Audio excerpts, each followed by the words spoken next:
صلی اللہ تعالی علیہ وعلی آلہ واصحابہ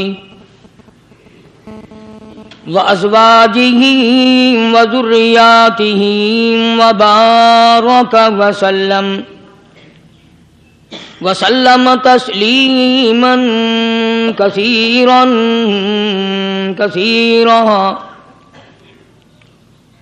اما بعد فاعوذ باللہ السمیع العلیم من الشیطان الرجیم بسم اللہ الرحمن الرحیم الا ان اولیاء اللہ لا خوف علیہم ولا هم يحزنون الذین آمنوا وكانوا يتقون لهم البشرى في الحياة الدنيا وفي الآخرة لا تبديل لكلمات الله ذلك هو الفوز العظيم ولا يحزنك قولهم إن العزة لله جميعا هو السميع العليم صدق اللہ مولانا العلی العظیم وبلغنا رسوله النبی الکریم ونحن على ذلك لمن الشاہدین والشاکرین والحمد للہ رب العالمین اللہم صل علی محمد وعلى آل محمد کما صلیت علی ابراہیم وعلی آل ابراہیم انک حمید مجید اللہم بارک علی محمد وعلی آل محمد کما بارکت علی ابراہیم وعلی آل ابراہیم انک حمید مجید۔ ریکارڈنگ کرانا طیب TIC طیب اسلامی گیسٹ ہاؤس ملتان پاکستان۔ گزشتہ 2-3 جمعوں سے اللہ کے نیک برگزیدہ بندے، مقبول ترین بندے، اللہ والے، اللہ کے ولی، بزرگان دین رحمہم اللہ علیہ مجمعین کے واقعات اور مختصر سے حالات اس نیت سے عرض کر رہا تھا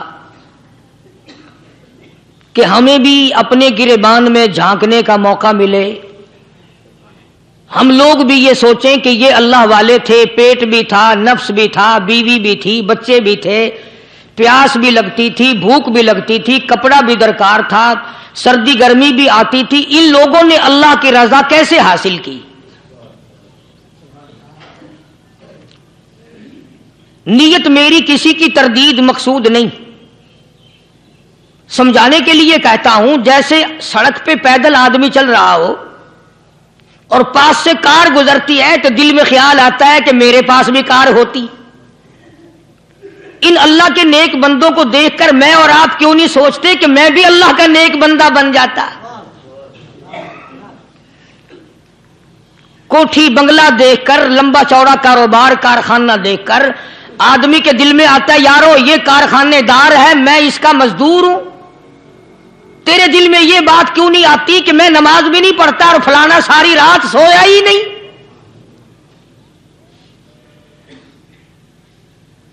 ہم لوگ اپنے معاملات میں، اپنے کردار کے بارے میں آخر کب سوچیں گے وہ کون سی نئی زندگی ملے گی؟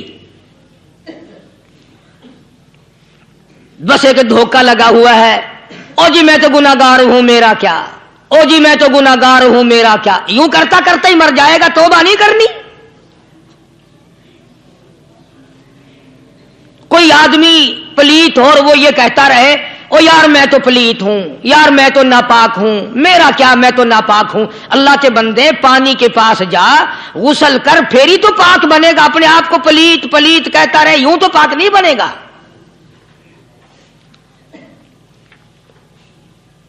یہ اللہ والے جو ہوتے ہیں آدمی کے اندر کو ٹھیک کرتے ہیں۔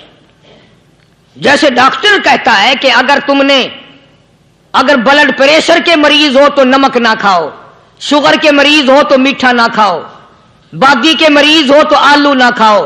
اللہ والا کہتا ہے اگر تمہارے اندر شرک کی بیماری ہے تو خدا کے دروازے کے سوا کہیں نہ جاؤ۔ اللہ والے اندر کا علاج کرتے ہیں، روحانی علاج کرتے ہیں، اس بیماری کا علاج کرتے ہیں جو قبر میں کام آئے گی۔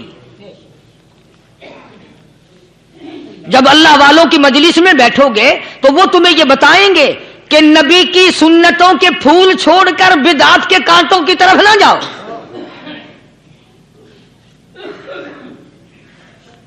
اور ہدایت ہے محمد کریم صلی اللہ علیہ وسلم کی، سبحان اللہ۔ وہ جوان کتنا خوش نصیب ہوگا جو حضور کے ساتھ سواری پہ سوار ہے۔ اللہ اکبر۔ سیدنا معاذ بن جبل رضی اللہ تعالیٰ عنہ کی ذات اقدس ہے، جس سواری پہ محمد عربی صلی اللہ تعالی علیہ وسلم سوار ہیں، اسی سواری پہ صحابی بھی سوار ہے، آپ کے پیچھے سوار ہے۔ آپ نے 3 مرتبہ ارشاد فرمایا یا معاذ۔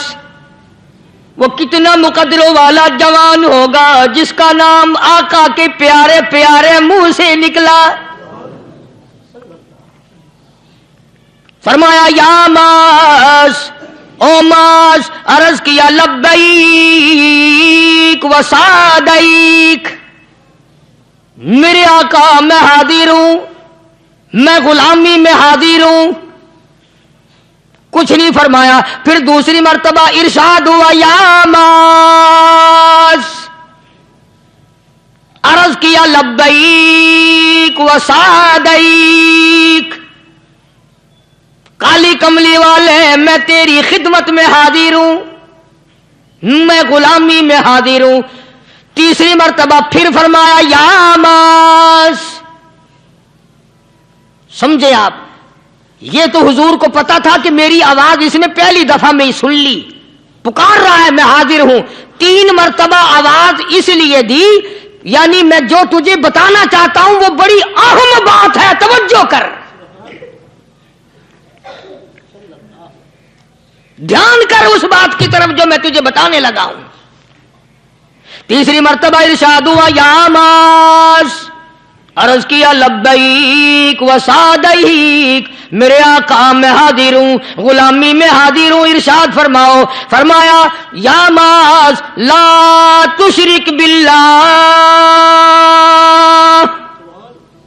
او ماضی مجھ سے ارشاد سن لے، مجھ سے پیغام سن لے، میں محمد کریم صلی اللہ تعالی علیہ وسلم تجھے بڑی پتے کی بات بتانے لگا ہوں، گر کی بات بتانے لگا ہوں، کوئی حقیقت کی بات بتانے لگا ہوں۔ لا تشرک باللہ۔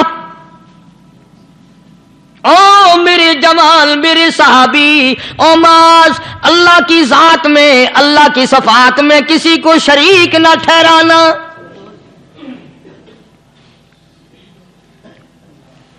کسی کو بگڑی بنانے والا نہ سمجھنا، کسی کو پریشانی دور کرنے والا نہ سمجھنا، زندہ کرنے والا، مارنے والا، فقیر بنا دینے والا، فقیر کو شہنشاہ بنا دینے والا اس کے سوا کوئی نہیں۔ چلو ہو گئی بات، فرما دیا آپ نے کہ شرک نہ کرنا۔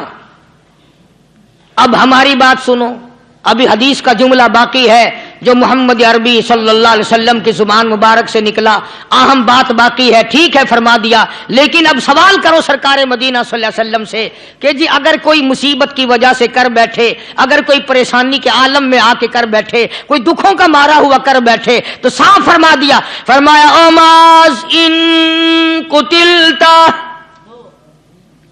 اگرچہ تجھے قتل کر دیا جائے، تیرا ٹکڑا ٹکڑا کر دیا جائے، تیرا قیمہ بنا دیا جائے، اس سے بھی سخت بات آگے فرمائی، او حرقتا، چاہے تجھے جلا کر خاک کر دیا جائے، تیرا قیمہ بنا دیا جائے، تجھے جلا کر راکھ بنا دیا جائے، کسی حال میں بھی تجھے شرک کرنے کی اجازت نہیں۔ اور ایک اور بات میرے سے سن کر پکا کے لے جاؤ، چوری کرنے والا ساری عمر چوری کرتا ہے، لیکن کبھی ایسا دن اس کی زندگی میں نہیں آیا ہوگا جب وہ یہ کہے کہ میں عبادت کر رہا ہوں۔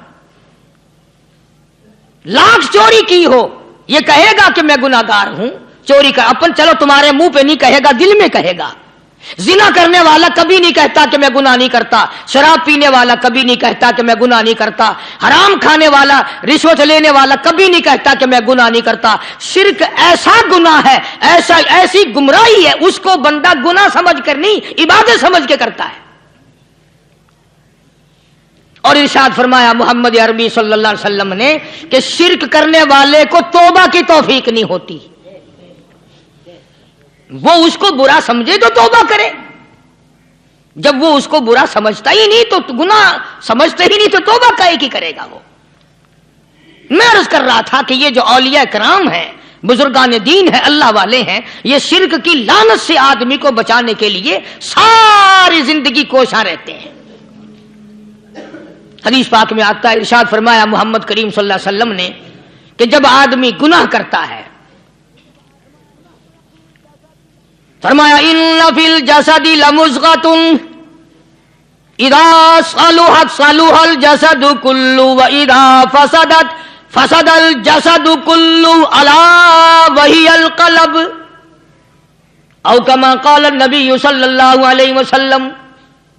ارشاد فرمایا آدمی کے بدن میں ایک گوشت کا ٹکڑا ایسا ہے کہ جب وہ ٹھیک ہو جائے تو سارا بدن ٹھیک ہو جاتا ہے، جب وہ بگڑ جائے تو سارے بدن کا نظام بگڑ جاتا ہے۔ الا وہی القلب، سرکار مدینہ صلی اللہ علیہ وسلم نے فرمایا وہ دل ہے۔ دل آدمی کا سنور جائے تو سارا کچھ سنور گیا، دل بگڑ گیا تو سب کچھ بگڑ گیا۔ ریاکاری دل سے پیدا ہوتی ہے، تکبر دیکھنے میں نہیں آتا، دل میں پیدا ہوتا ہے، فخر دل میں پیدا ہوتا ہے، عجب اور خودبینی دل میں پیدا ہوتی ہے۔ تو آقا مدنی صلی اللہ علیہ وسلم نے فرمایا کہ آدمی کا دل جو ہے وہ سفید ہوتا ہے، بالکل سفید ہوتا ہے۔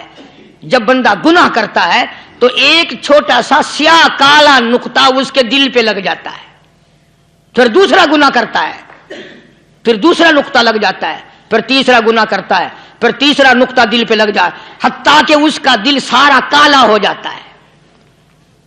اور جب سارا دل کالا ہو جاتا ہے تو اس کے دل کے اندر پھر حق سمجھنے کی گنجائش نہیں رہتی، پھر وہ اتنا بگڑتا ہے کہ خلاف شرع کام کو وہ عبادت کہتا ہے، پھر وہ ڈھول دھماکے کو عبادت کہتا ہے، پھر وہ چمٹا کھڑکانے کو عبادت کہتا ہے، پھر وہ نشہ کرنے کو عبادت کہتا ہے، پھر وہ نماز نہ پڑھنے کو عبادت کہتا ہے، پھر وہ قرآن کے قریب نہ آنے کو عبادت کہتا ہے۔ حالانکہ بزرگوں کا یہ طریقہ کار نہیں۔ سائیں توکل شاہ صاحب سبقت رحمت اللہ علیہ، امبالے شہر میں مزار ہے، حضرت کے واقعات میں لکھا ہے کہ جب کوئی عالم، جب کوئی قاری، جب کوئی بزرگ قرآن پڑھتا یا کچھ بیان کرتا، اگر قرآن پڑھتا غلطی کرتا، ہاں یہ بات سمجھ لو کہ سائیں شاہ صاحب جو تھے ان پڑھ تھے، عالم نہ تھے، پڑھے ہوئے نہیں تھے، لیکن اگر کوئی قرآن کی آیت غلط پڑھتا تو سائیں شاہ صاحب جو تھے وہ کہتے کہ تو نے غلطی کی ہے، اور اگر کوئی حضور کریم صلی اللہ علیہ وسلم کی حدیث پاک پڑھتا اس میں کوئی غلطی کر دیتا تو شاہ صاحب فرماتے کہ تو نے غلطی کی ہے۔ تو ایک دن مولویوں نے، عالموں نے اور قاریوں نے مشورہ کر لیا اور کہنے لگے آؤ شاہ صاحب سے پوچھیں گے کہ ان کو یہ پڑھے ہوئے تو ہے نہیں، ان کو پتہ کیسے چلتا ہے، آیت غلط پڑھی گئی یا حدیث پاک غلط پڑھی گئی، ان کو پتہ کیسے چلتا ہے؟ تو اللہ والے کی خدمت میں پہنچے اور جا کے یہ سوال کر دیا اللہ والے سے یہ سوال کر دیا. آپ سب سبحان اللہ کہو تو میں آگے جواب بتاؤں. اللہ اکبر اللہ اکبر. کیا شان ہے اللہ والوں کی. فرمایا تم نہیں جانتے جب کوئی قاری قرآن صحیح پڑھتا ہے, عالم حدیث پاک صحیح بیان کرتا ہے, میں دیکھتا ہوں میری آنکھوں کو نظر آتا ہے اس کے سر سے لے کر آسمان تک نوری فرشتوں کی قطار بند جاتی ہے. اور جب وہ غلطی کرتا ہے تو وہ قطار ساری رخصت ہو جاتی ہے, وہ قطار ساری چھٹی کر جاتی ہے. میں سمجھ جاتا ہوں کہ کوئی غلطی ہوئی ہے.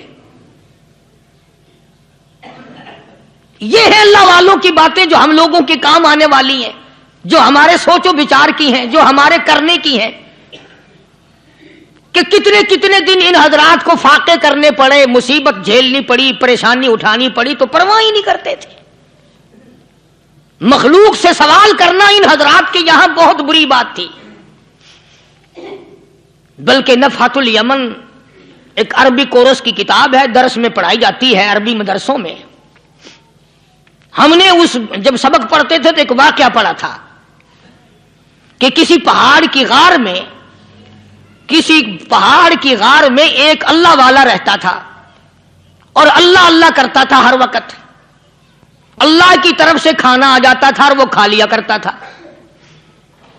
تو خدا امتحان بھی کرتا ہے, آزمائش بھی کرتا ہے. دعا کیا کرو اللہ ہماری آزمائش نہ فرمائے. ہم لوگ آزمائش کے قابل کہاں ہیں. تو اللہ پاک نے جب اس اللہ والے کی آزمائش فرمائی تو 3 دن تک کھانا نہ آیا, 3 روز تک کھانا نہیں آیا. جب نہیں آیا تو بھوک نے ستایا, اور جب بھوک نے ستایا تو پریشانی ہوئی, اور جب پریشانی ہوئی تو دل میں خیال آیا کہ اب میرے لیے سوال کرنا جائز ہو گیا, اب تو میں بالکل بھوک نے تنگ کر دیا مجھے. تو پہاڑ سے نیچے اترے اور جا کر کے ایک مکان پہ سوال کر دیا, اور سوال یہ کیا کہ اللہ نام پہ مجھے کھانا چاہیے. ان گھر والوں نے 3 روٹیاں دے دی, ان گھر والوں نے 3 روٹیاں دے دی, اور یہ اللہ کا ولی لے کے چل دیا. تو جس گھر سے 3 روٹیاں ملی تھی ان کے یہاں ایک کتا بھی تھا, وہ اس ولی کے پیچھے پیچھے لگ گیا اور بھونکار قریب تھا کہ کاٹ کھائے پھاڑ کھائے. اللہ کے ولی نے سوچا کہ یہ تو بڑا ظالم کتا پیچھے لگ گیا, 1 روٹی اس کو پھینک دوں, 2 مجھے کافی ہو جائیں گی, یہ پڑا اس کی ہلے لگ جائے گا, مشغول ہو جائے گا, میں نکل جاؤں گا. یہ کتاب کی بات ہے, حدیث کی نہیں. تو نفحۃ الیمن کتاب میں واقعہ یوں لکھا کہ کتا 1 روٹی کھا کے پھر بھاگ کے اس ولی کو مل گیا اور بہت بھونکار کاٹنے کے قریب ہوا. تو پھر اللہ کے ولی نے سوچا کہ یار 1 ہی روٹی کافی ہو جائے گی, یہ تو پھر ظالم پیچھے ہو گیا. اس نے دوسری روٹی بھی اس کو پھینک دی. اللہ کی شان, کتا دوسری روٹی کھا کر کے پھر ولی کے پیچھے پیچھے. اس نے سوچا ایسی روٹیوں سے تو یوں ہی بھلے, وہ تیسری بھی پھینک دی. کتے نے تیسری بھی کھا لی, اور جب تیسری روٹی کھا کے کتا بھونکا, اب ولی کھڑا ہو کر غصے میں آ گیا اور کہنے لگا او کتے تجھے شرم نہیں آتی. عربی کا لفظ ہے وما عدیم الحیا, اور بغیرت کمینے, تیرے مالک نے 3 روٹیاں دی تھی, جس دروازے پہ تو رہتا تینوں کھا لی, پھر بھی بھونکتا ہے. 3 روٹیاں میں نے تجھے دے دی, پھر بھی بھونک رہا ہے. تو یوں لکھا اس کتاب میں کہ اللہ پاک نے کتے کو بھی زبان دی, اور وہ یہ کہنے لگا کہ ولی صاحب ذرا ٹھہرو, خود فیصلہ کرو, تم بے غیرت ہو یا میں بے غیرت ہوں. فیصلہ جناب کریں, میں کتا ہوں, آپ ولی ہیں, جنت کے کھانے کھائے, ارے 3 دن نہ ملا تو آدمی کے دروازے پہ آ کے ماتھا گھسایا, جھولی پھیلائی, بھیک مانگی, مجھ سے قسم لے لو میں کتا ہوں. کئی مرتبہ 8 دن ٹکڑا نہیں ملتا, قسم لے لو اس دروازے کے سوا کبھی کسی دوسرے دروازے پہ نہیں گیا میں.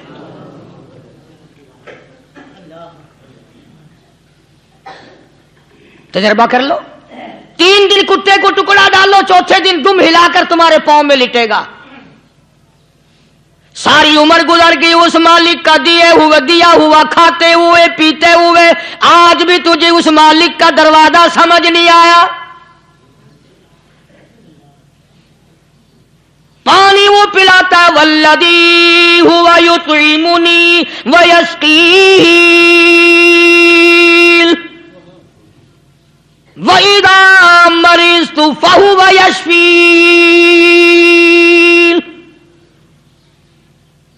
کتنا کھلاتا ہے، کتنے اعلیٰ درجے کے کھانے کھلاتا ہے، طرح طرح کے کھانے کھلاتا ہے.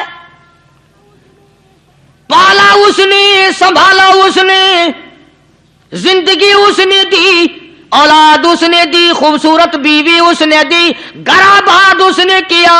تھوڑی سی پریشانی آ گئی، اب جا کے قبر کے سامنے جھکا کھڑا ہے. اس مالک سے میرا کام نہیں چلا، او 4 گز زمین میں پڑنے والے، تو میری حاجت روائی کر دے.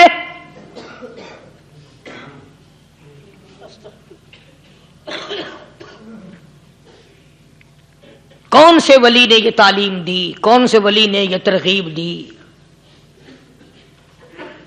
خواجہ قطب الدین بختیار کاکی رحمت اللہ علیہ، بابا فرید الدین شکر گنج رحمت اللہ علیہ کا پیر ہے. اتنے اللہ والے لوگ تھے، اتنے اللہ والے لوگ تھے. خواجہ قطب الدین بختیار کاکی رحمت اللہ علیہ کا آخری وقت دلی شہر میں آ گیا. نہ دولت تھی، نہ کوٹھی تھی، نہ بنگلہ تھا، فقیری. ہائے ہائے، عجیب بادشاہت ہوتی ہے ان لوگوں کی. بادشاہ ان کے دروازوں پہ آیا کرتے تھے. خواجہ ابو الحسن خرقانی رحمت اللہ علیہ بزرگ گزرے ہیں. محمود غزنوی کا زمانہ ہے. محمود غزنوی مرحوم بادشاہ نیک آدمی تھا. خواجہ ابو الحسن خرقانی رحمت اللہ علیہ کی خدمت میں آیا اور حضرت نے یوں پوچھ لیا، فرمایا محمود 2-4 دن پہلے بھی تو سنا تھا کہ تم ادھر آئے ہو، مجھ سے مل کے نہیں گئے؟ تو کہنے لگا حضرت سرکاری دورے پہ آیا تھا، سرکاری دورے کی لپیٹ میں اللہ والے کی زیارت کو بے ادبی سمجھتا ہوں. اللہ والے کی زیارت کرنے آؤں، کام کوئی اور لے کر آؤں اور اللہ والے کی زیارت کروں؟ میرے نزدیک یہ بے ادبی ہے. فرمایا آج ارادہ کر کے آئے ہو؟ کہ جی ہاں ارادہ کر کے آیا ہوں. باتیں ہوتی رہی. محمود کہنے لگا حضرت آج بہت بڑا کام لے کر آیا ہوں، دعا فرماؤ. سومناتھ کے مندر پہ حملے کا ارادہ ہے. 70 راجاؤں کی فوج آئیں گی، 70 بادشاہوں کی فوج آئیں گی، 70 راجا ہندو اپنی فوج لے کر آئیں گے. میں اکیلا مسلمان مقابلے میں آؤں گا. دعا فرماؤ وہ قادر کریم مجھے فتح عطا فرمائے. کیسی نیت لے کر آیا کرتے تھے بادشاہ لوگ فقیروں کے دربار میں. آج تو اگر کسی ولی کے پاس بھی جاؤ گے، میں نے مولانا عبید اللہ انور مدذلو سے پچھلے دنوں عرض کر دیا، میں نے کہا حضرت آپ اپنے گھر میں ہی رہتے ہیں، باہر نہیں نکلتے، کئی دن لوگوں کو نیکی ملے گی، زیارت ہوگی. تو فرمانے لگے قاری صاحب آپ کو کیا پتا ہے، بس اسی کام کے لیے لوگ آتے ہیں. ہماری اینٹ پر دو، ہم نے مکان بنانا ہے، ہمیں دکان کا تعویذ دے دو، ہمارے پیچھے دشمن لگ گیا، ہمارا مقدمہ ہو گیا، اور یوں تو کہنے کوئی بھی نہیں آتا، دعا کر دو اللہ میری قبر میں بھلائی فرما دے.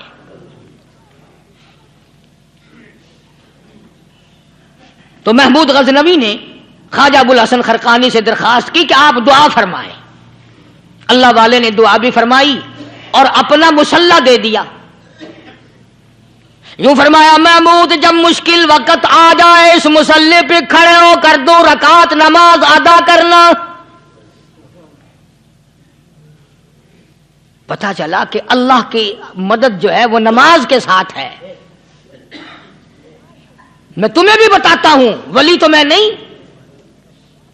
جب بھی کوئی پریشانی آئے، جب بھی کوئی تکلیف آئے، فرمایا استعینوا بالصبر والصلاۃ، نماز پڑھو انشاءاللہ آسانی ہوگی. صبر کر، نماز پڑھ. ان اللہ مع الصابرین،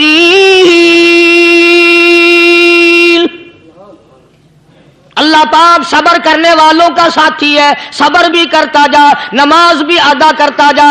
جس سے تیرا بگاڑ ہے یوں بھی سوچتا جا میری طرف سے کوئی ظلم نہ ہو جائے، میں مارا جاؤں گا. مسلح ساتھ لے کر چلا گیا اور اپنی فوج کو لے کر کے سومناتھ کے مندر پہ حملہ کر دیا.